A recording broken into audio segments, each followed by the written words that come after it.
আসসালামু আলাইকুম। আমি মোহাম্মদ মমতাজ মিয়া, এমএস লার্নিং পয়েন্টের পক্ষ থেকে সবাইকে শুভেচ্ছা অভিনন্দন। প্রিয় নবম দশম শ্রেণী ও এসএসসি 2026 শিক্ষার্থীরা, পরিমিত অধ্যায় অর্থাৎ 16 অধ্যায় এর একটি গুরুত্বপূর্ণ প্রশ্নের সমাধান সমবাহু ত্রিভুজের ক্ষেত্রফল নির্ণয় আমরা দেখব। প্রিয় শিক্ষার্থীরা, চলো সমবাহু ত্রিভুজের ক্ষেত্রফল নির্ণয়টি আমরা দেখে নিই। প্রিয় আমার শিক্ষার্থী বন্ধুরা, উপরে বোর্ডে দেখতে পাচ্ছ তোমরা একটি সমবাহু ত্রিভুজের প্রত্যেক বাহুর দৈর্ঘ্য 4 মিটার হলে ত্রিভুজটির ক্ষেত্রফল নির্ণয় করো।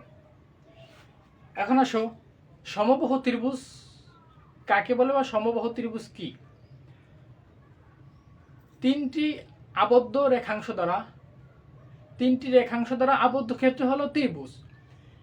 এখন সমবাহু সম মানে সমান, আর বাহু মানে তো বাহুই, মানে তিনটি একটা রেখাংশ একটা বাহু। তাহলে সমবাহু ত্রিভুজ মানে কি? যে ত্রিভুজের তিনটি বাহুর দৈর্ঘ্য সমান। ঠিক আছে, তাহলে সমবাহু ত্রিভুজের তিনটি বাহুর দৈর্ঘ্য সমান। এখন দেখো, সমবাহু ত্রিভুজের ক্ষেত্রফল কি? সমবাহু ত্রিভুজের ক্ষেত্রফল হলো √3/4 ইন্টু a স্কয়ার।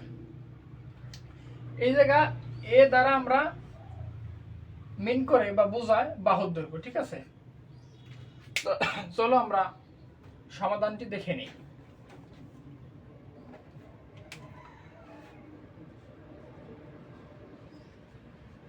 দেওয়া আছে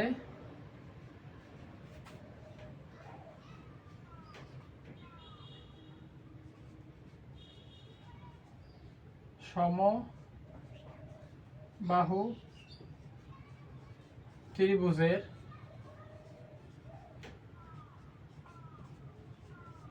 প্রত্যেক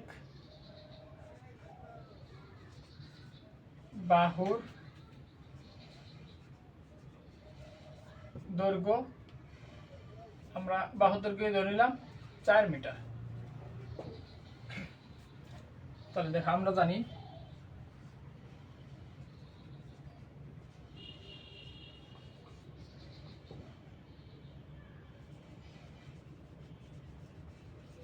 সমবাহু ত্রিভুজের ক্ষেত্রফল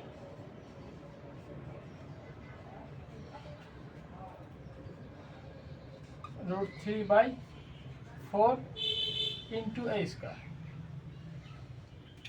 এখন দেখো, আমরা √3 রেখে দেবো, নিচে 4। এই a স্কয়ার মানে হলো 4 স্কয়ার। ঠিক আছে, √3/4, আর এই জায়গা 4 স্কয়ার মানে 16। ঠিক আছে, এখন দেখো, এই 4 আর এই 16 কাটা যায়, তাহলে থাকে কত? 4।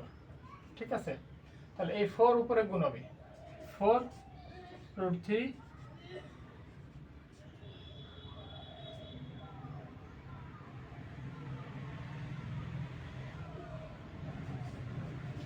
বর্গ মিটার।